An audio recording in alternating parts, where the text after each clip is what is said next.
Vamos continuar acerca do Novo Testamento, introdução ao Novo Testamento, né? A graça e a expiação, anotem, não esqueça de anotar não. A graça e a expiação é o tema principal do Novo Testamento. Graça de Deus para todos.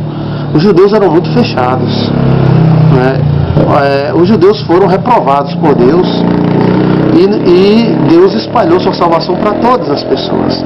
Alguém pode pensar, olha, graças a Deus que os judeus rejeitaram a Cristo, porque se eles não tivessem rejeitado, a graça não tinha vindo para a gente. É um pensamento errado. A graça iria vir para todos, para todas as pessoas. Quem seria a igreja? Seria os judeus. Como de fato, né, os judeus foram os apóstolos. Os apóstolos de Jesus eram judeus. Então a igreja ia ser os judeus. Mas os judeus, né, não quiseram, por causa da sua tradição, por causa do seu sectarismo, vamos dizer assim.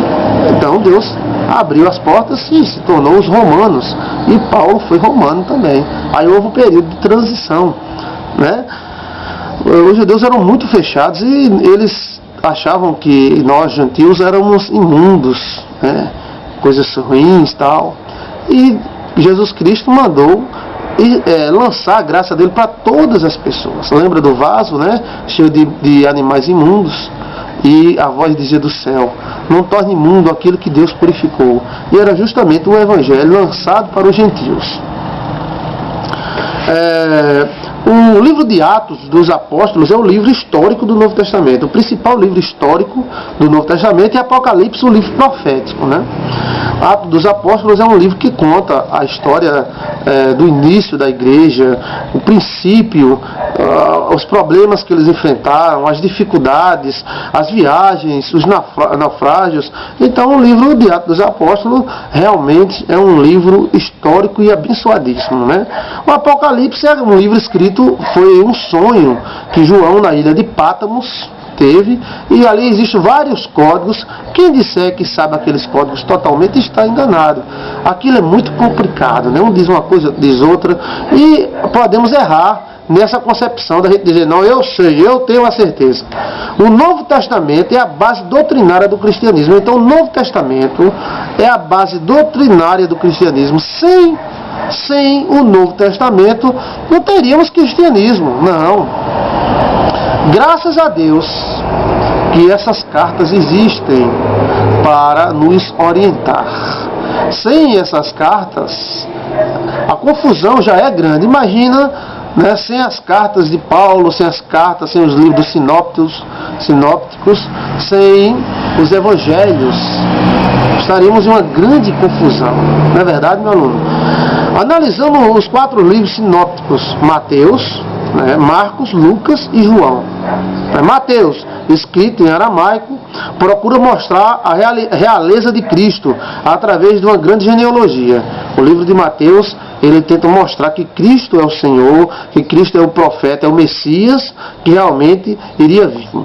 Marcos mostra os sinais de Cristo que acompanhavam a sua obra, os seus milagres. Ele se prende muito aos milagres, mostrando que Jesus Cristo era Deus e estava entre nós fazendo milagres. Lucas é um resumo que tenta mostrar a vida extraordinária de Jesus Cristo, suas palavras e profundidade da sua filosofia com Deus. Então Lucas, ele é um apanhado escrito histórico maravilhoso. João mostra a deidade de Cristo, ou seja, que Cristo era Deus. Mostra o Senhor Jesus como uma visitação de Deus, uma manifestação, né, carnal do Altíssimo, que é espiritual, o Verbo encarnado. São os 3 livros do Evangelho, né? Evangelho de São Mateus, São Marcos, São Lucas e São João. Atos dos Apóstolos mostra os principais passos do cristão, a descida do Espírito Santo, que foi a inauguração da igreja. A igreja nasceu em Cristo, mas foi inaugurada através da descida do Espírito Santo. A dedicação dos apóstolos na pregação do Evangelho é um livro histórico muito profundo. Tem passagens que são apenas registros de atos e não padrão a ser seguido. Ou seja, tem passagens no livro de Atos que são apenas registros históricos. E eles não devem ser seguidos, apenas observados e analisados. Por exemplo, essa questão de que todos viviam em comum e vendiam suas propriedades, que comiam ali tudo em comum, muitas pessoas pregam como algo bom, algo que foi maravilhoso, mas na verdade o que aconteceu? Eles esperavam a vinda de Jesus muito rápido, e Jesus não veio, né, como eles esperavam tão rápido, e eles ficaram pobres, precisando das esmolas da igreja de Roma. E Paulo muitas vezes tirou esmolas para os crentes de Jerusalém. Então essas vendas de propriedades, e todos comiam em comum, ali é um registro histórico. Não está mandando você fazer isso. E na verdade ninguém faz. O cara diz, olha irmãos, como era maravilhoso, mas ninguém vende o carro para dividir com o irmão. Isso aí já é uma ilusão, mas ali é uma análise histórica, foi um registro, um tratado histórico. As demais cartas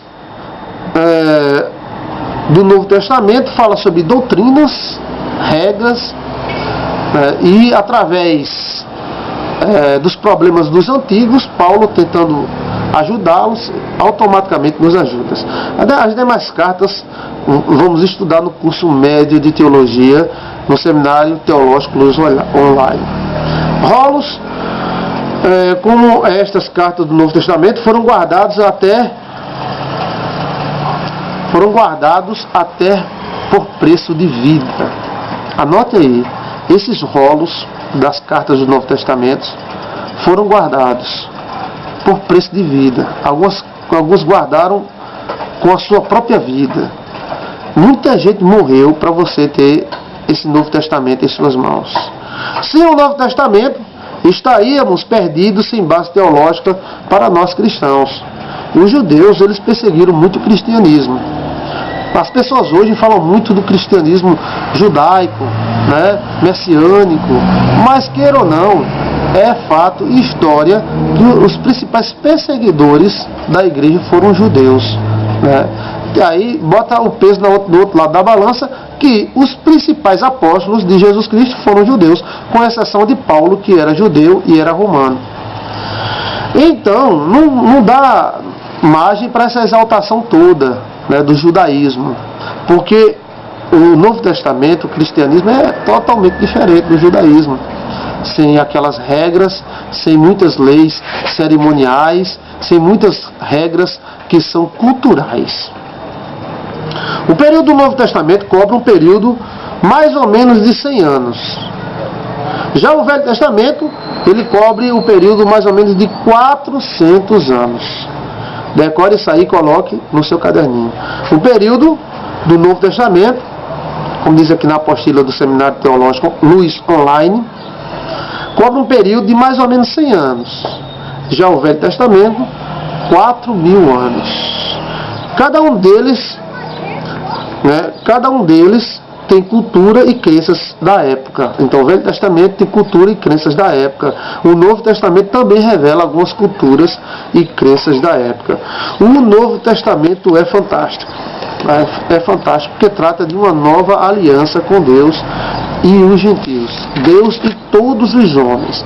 Deus não leva em conta se a pessoa é hebreu, se a pessoa é de qualquer nacionalidade, romano, né, grego, troiano.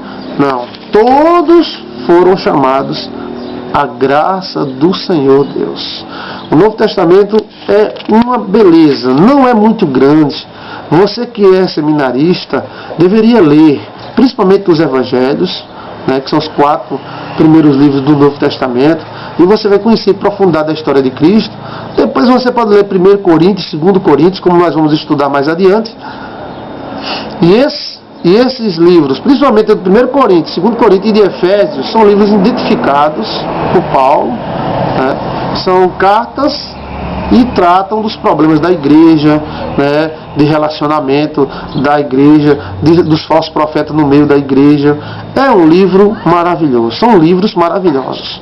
Então, o Novo Testamento significa a nova aliança, a graça de Deus expandida para todos os homens, independente de sua raça, cor, nacionalidade. E se os judeus tivessem aceitado Jesus Cristo como Messias? Glória a Deus, seria uma bênção, né? Eles já são bênçãos sem aceitar. Imagina se eles tivessem aceitado. com certeza teríamos uma dinâmica bem maior. Apesar, né, de termos a nossa doutrina, né, do Novo Testamento, somos um enxerto, ou seja, aquele tronco, né, da ideologia judaica, né, está ligado a nós também de uma certa forma, que a fé no Deus Todo-Poderoso, na fé no Deus único, na fé no Deus verdadeiro. Vamos continuar com a nossa aula.